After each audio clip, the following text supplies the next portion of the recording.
I guess I'll just tell you what I told the team. Like, when the game starts, your job and your goal is to figure out a way to win. I think offensively we set the sport back a lot tonight, but I thought defensively we were really good. And when you shoot it the way we shot it tonight, you have to find something positive to have success. And when you hold the other team to in the 40s, you got a chance to win games. So disappointed in some of the things that we did, but proud of the fact that we kind of woke up at halftime and compete. I mean, we competed. We just and again, when you're a basketball player and your shot's not going in, your life is miserable. And too many of us, our team and every team, people are defined by their jump shot. And that was the message at halftime and throughout the timeouts is, what are you doing to impact success? And tonight it was not making baskets, anyone. So let's guard and hopefully make a free throw and defend, and that's what we did. Some of the players have talked about how there's been kind of a emphasis placed on guarding better this season. What do you think you guys are doing better or did better like tonight to have that success? No, there has been a definite emphasis on that. Everyone. Last year we weren't a terrible defensive team. You don't win the amount of games that we did and say you're terrible, but we weren't as good as we needed to be, but that was my fault. We had a young team and we decided we were going to try and be a good offensive team, let them do the things they're comfortable with. This year we made some adjustments, how we want to guard the ball. We're deeper, we have more experienced people on the perimeter. So I think we're better at just not always just kind of waiting to see what happens and, try and force things a little bit and pressure the ball a little bit more. And I mean, like I said, if you watch our game, we don't look that much different probably to the people sitting in the stands, but we are. And I think that's shown in how we've guarded. And I basically stepped away from a lot of it, and Billy and Coach Dyer run the defense, and I, bite my lip a lot and let them do it. But I think we have kids that can defend a little bit better on the perimeter, and we're a little bit older, Audie. So there's no question we're a better defensive team. I don't know how good it's going to translate to, but the small goal was 2 less turnover on offense, 2 more turnovers on defense. For the year? For the season. If we could average that, you start looking at numbers, and in close games, that swings things. So that was kind of the goal, and the kind of the benchmark that we put in our defense. You had talked about how everybody really struggled offensively, but it seemed like Sydney, for at least a little bit there, was carrying you guys. What'd you see from her? No, Sid's a scorer. She finds ways to get open. She's always been a scorer.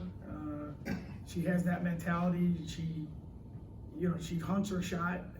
We got her the ball at the free throw line a couple times. And I think the uniqueness for Sid tonight compared to everyone else, she made her first 2. And everyone else didn't make anything. And so it's like, now what happens? And now you're really pressing. But she can get to the free throw line. We can play her at the 4. We can play her as a big guard. She's got some versatility to her. So yeah, I thought she was really good. You touched on Sydney, but what was the impact of some of those transfers? Kenzie was another name in helping you guys sustain heading into halftime when those shots, weren't falling. No, I mean it's somewhat by design, but we just kept playing. We played 12 tonight, not 11. We were just searching for a combination of A, who was going to make a shot, B, who's going to keep guarding.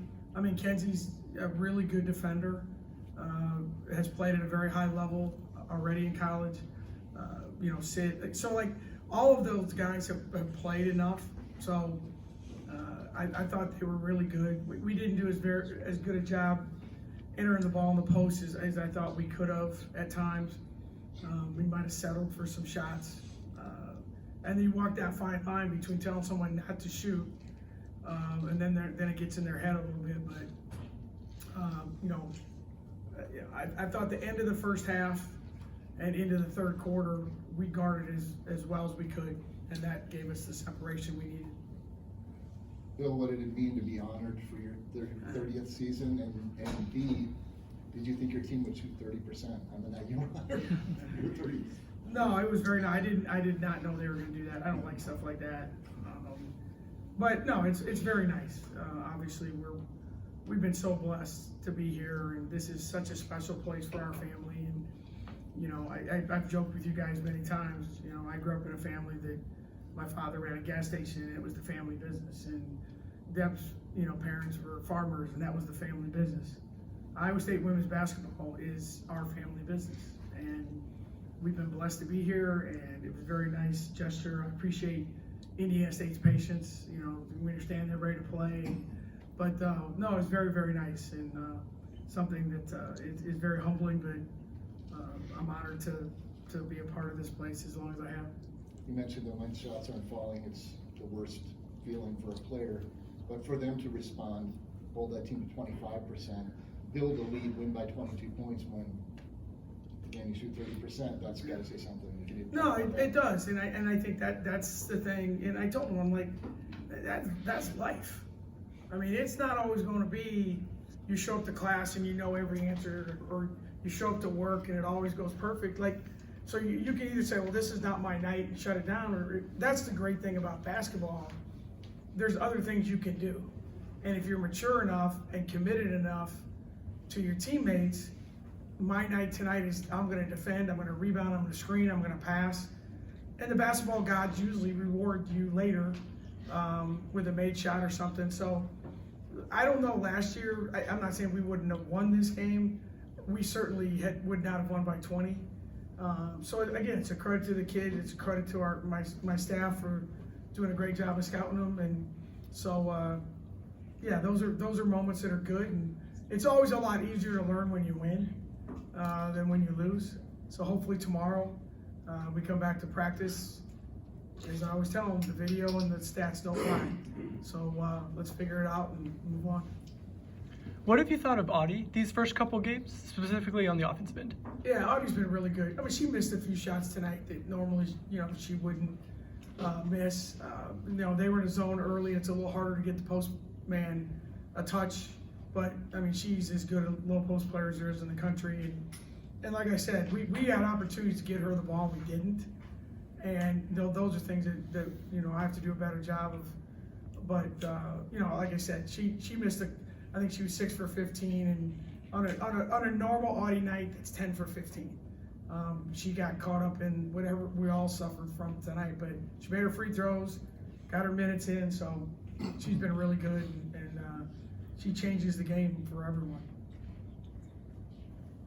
What's game plan LT now? Obviously she got in tonight. She did an individual workout or two. We got her into practice, and now it's, instead of 11 people fighting for minutes, now it's 12. And she's athletic, she's bouncy, she runs, she can defend, made a nice move on the block.